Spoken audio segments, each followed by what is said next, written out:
All right, let's dive right into this masterclass explainer. We're doing something really fun today. We're going to bring three absolute investing legends into a room to interrogate a single asset, ICICI Bank.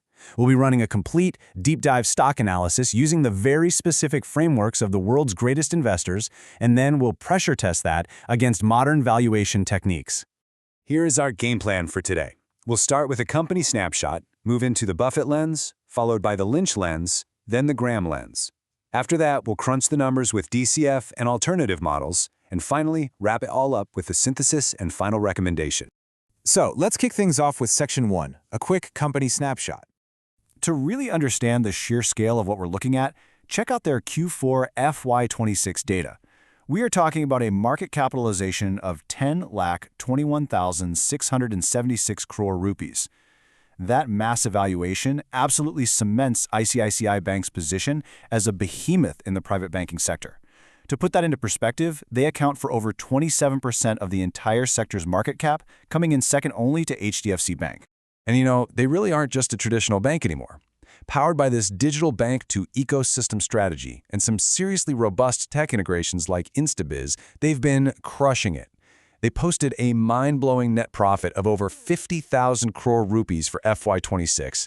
Oh, and they also announced a 12 rupee dividend, which happens to be their highest payout in 12 years, so fundamentally the business is booming. Let's move on to Section 2 and view this through our first framework, the Warren Buffett lens. ICICI actually aligns perfectly with Warren Buffett's core philosophy. We all know he absolutely loves a wide economic moat, right? Well, the bank clearly possesses one with its immense sector dominance and a remarkably sticky tech ecosystem. Plus, Buffett is famously risk-averse, so he'd be thrilled to see their risk is well managed. They have a capital adequacy ratio sitting pretty at 17.18%, which is way above regulatory minimums, and their net non-performing assets are shrinking. But here is the million-dollar question. Would the Oracle of Omaha actually pull the trigger and buy it today? Does it actually meet his strict criteria for a wonderful company at a fair price? Well, the short answer to the quality test is a resounding yes. He would love their highly consistent earnings, highlighted by a staggering 25.37% long-term profit growth rate and a high return on assets. We can even proxy his beloved owner earnings using that massive 50,147 crore net profit figure. However, Buffett demands a strict margin of safety on his entry price based on those earnings.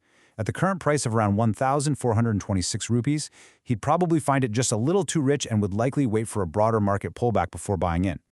All right, let's shift gears to Section 3, the Peter Lynch lens. Based on its sheer, undeniable size and steady trajectory, Lynch would take one look at ICICI Bank and immediately slap the stalwart label on it. A stalwart is essentially a massive, reliable giant in your portfolio. You buy these guys for stability and sleep-at-night earnings, not because you expect rapid, multi-bagger returns in a short time frame. But, and this is a pretty big but, here is exactly where Lynch might hesitate. If we look at the PEG ratio, which, as a reminder, takes the price-to-earnings ratio and divides it by the growth rate, we get a figure of 4.3. Now, Lynch famously hunts for a PEG ratio of 1.0 or lower, so seeing a 4.3, yeah, he'd likely view the stock as definitely expensive relative to its moderate growth rate. Furthermore, while their balance sheet is undeniably strong, which is a huge plus, take a look at that institutional ownership. It's sitting at a massive 74.65%.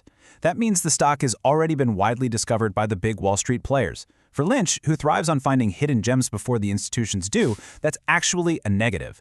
So, weighing all of this together, his final verdict would almost certainly be a neutral hold or wait. Which brings us to Section 4, the Benjamin Graham lens. Benjamin Graham's defensive checklist is famously brutal.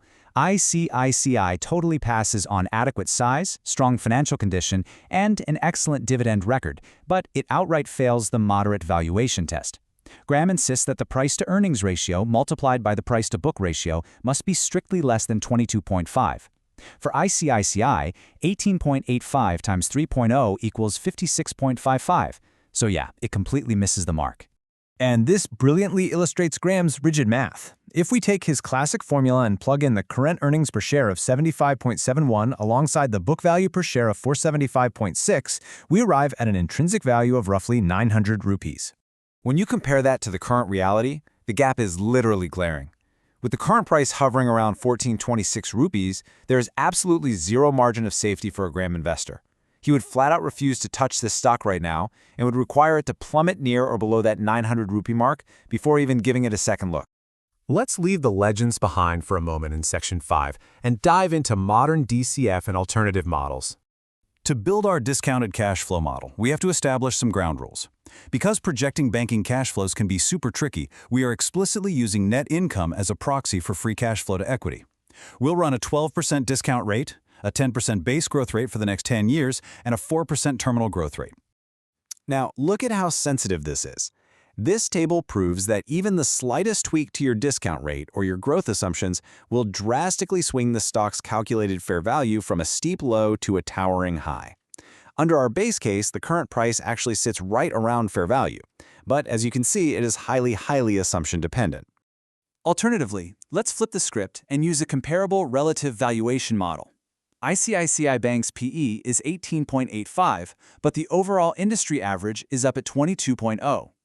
If we assume ICICI should just trade at the industry average, it actually looks somewhat undervalued against its peers, pointing to a relative fair value closer to 1,665 rupees. Finally, Section 6, Synthesis and Final Recommendation. So we've got some wildly conflicting signals here, don't we? When we lay out all the fair values side by side, we see a massive spread. You've got Graham's highly pessimistic 900 rupees on one end, and the relative peer model's optimistic 1,665 on the other. The current market price of 1,426 is sitting right smack in the middle, perfectly reflecting a market that is constantly weighing these exact strengths and risks. Blending all these insights together, the consensus actually aligns really closely with market analysts. It is a fundamentally excellent company with top-tier quality metrics, but it is fairly valued right now. It lacks that steep, screaming discount. Therefore, the most prudent recommendation based strictly on these models is a solid hold. The data is clear, the frameworks have been applied, but the final, most important variable is you. Based on these models, at what price point does your personal margin of safety trigger a buy? Do you hold out for a Graham-style market crash, or do you happily pay a fair price for a Buffett-like wonderful business? Thank you so much for exploring this data with me today. Keep asking those great questions, and I'll catch you in the next explainer.